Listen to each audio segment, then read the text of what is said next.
Correctional Services spokesperson Singabakho Nxumalo joins us now via Zoom for a little bit more on this. Thanks so much indeed for joining us. You must be delighted. Your Matric pass rate up by 10% this year. Indeed, we are very happy as a department, and what has been encouraging us is that our percentage of inmates progressing has been increasing over the years.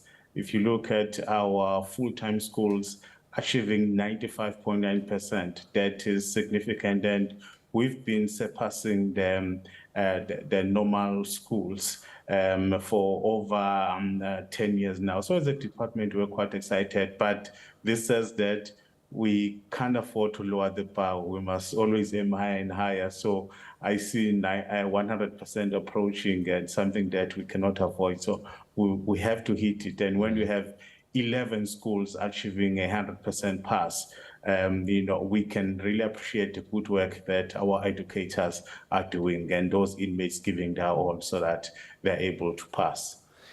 Talk to us a little bit about how you're able to get more and more inmates studying. It's one thing to offer the facility, but it's another for them to take it up.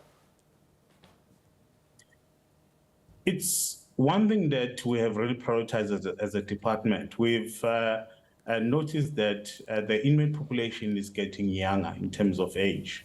And when they come to us, you find that they dropped out perhaps at grade 9, grade 10, grade 11. And we've said we have to then take them back to their formal schooling route so that at least they can be in a position to get Matric.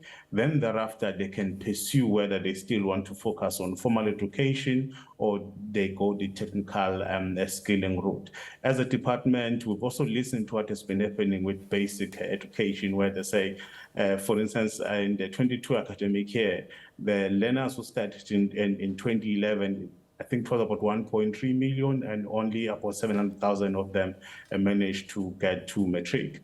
And when we check where are these other learners, some of them are in our facilities. We therefore have to make it possible that we route them back into formal schooling, because what we have observed when we're doing our research is that inmates who leave our facilities with a certificate or with a particular skill, they do not come back. But it's only those who live with nothing that trouble us, who have then made our centers a revolving door. So as a department, we said, let us prioritize formal schooling. Let us take those who are below the age of 35 back into school. And the easiest way to do that, you build it in their correctional sentence plan so that should they decide to drop out, it becomes impossible to be considered for parole placement, because that would have meant they have not completed their program. So if you build it in their correctional sentence plan, they have no other way. They have to undergo formal education. So as a department, it's something that we're saying we really have to push quite aggressively.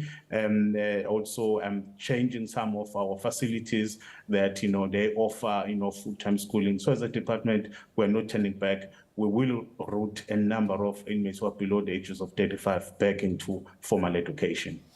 You've said that many of these matriculants, when they leave, they are less inclined to become repeat offenders. I just wonder, whilst they're inside, do you see a mind shift with those that are studying, that their attitudes and their approach to things changes as a result of going through an educational process? You go to any of our facilities where there's a formal school, you will see the manner in which they conduct themselves. Those who are attending classes, they are different. They are very focused and they respond positively to instructions and to other engagements where they are placed. And so as a department, we've realized that it does change their behavior, but more so even their self-esteem it's then restored. Then they're able to stand on their own. They're able to express themselves freely, without any form of hesitation. It's something that you cannot take away from a person, because now this person is more empowered and is able to even think quite critically. So as a department, we've said, let us open schools of learning in our facilities. So because we've seen that it's something that is working, but moreover, it is an investment to society, because a person with a skill, or a person armed with certificate, someone who has completed a master's degree behind bars, when that person leaves our facility, will not be struggling to find placement. Yes, we know about some of the challenges once they're out there, but there are even institutions which are willing to assist them so that they adjust in a way that will not make them vulnerable. So as a department, we've seen it working. And you take a new school at the facility in Escort. It's a new facility, and you had 18 learners there, all of them passed.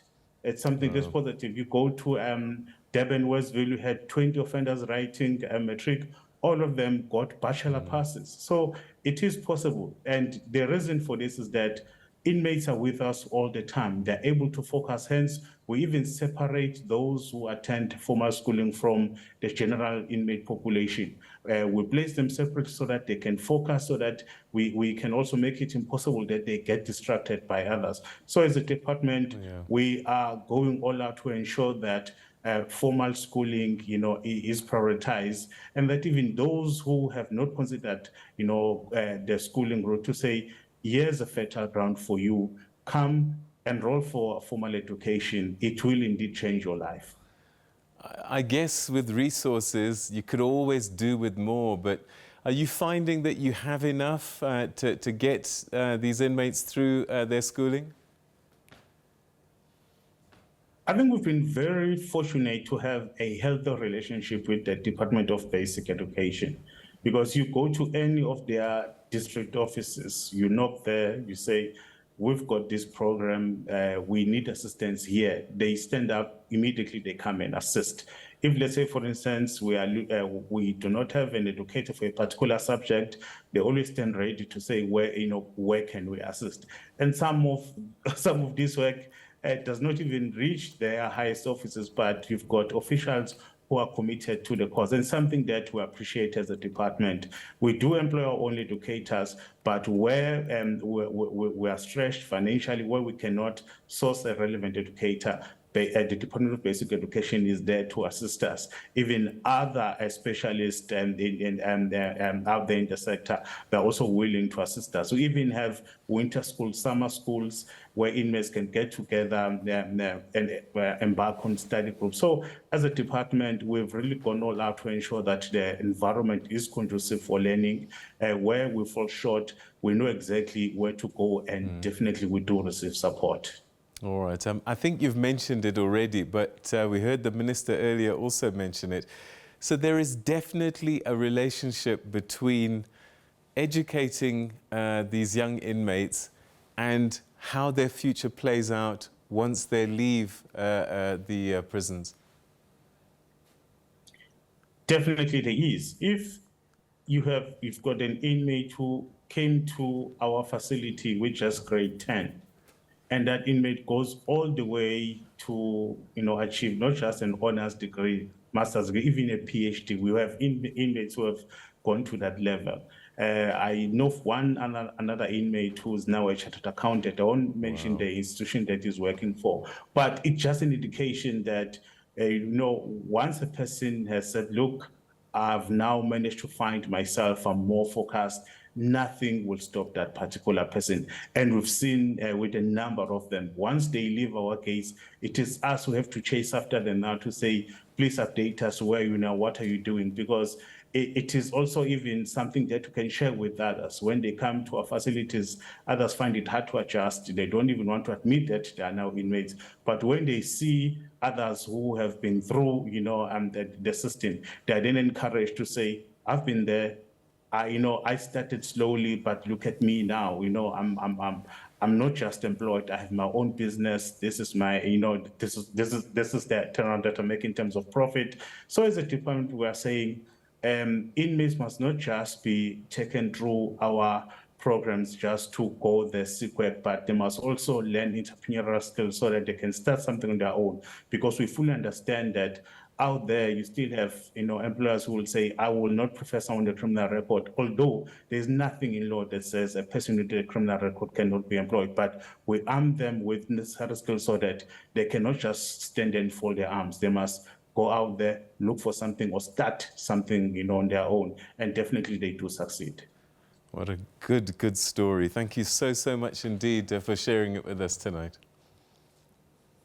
It's a pleasure, thank you. Thank you. All right, that's the national spokesperson at the Department of Correctional Services, Singabakho Nxumalo, joining us to talk about this graduates, matriculants that have come through in record numbers in our inmates across the country.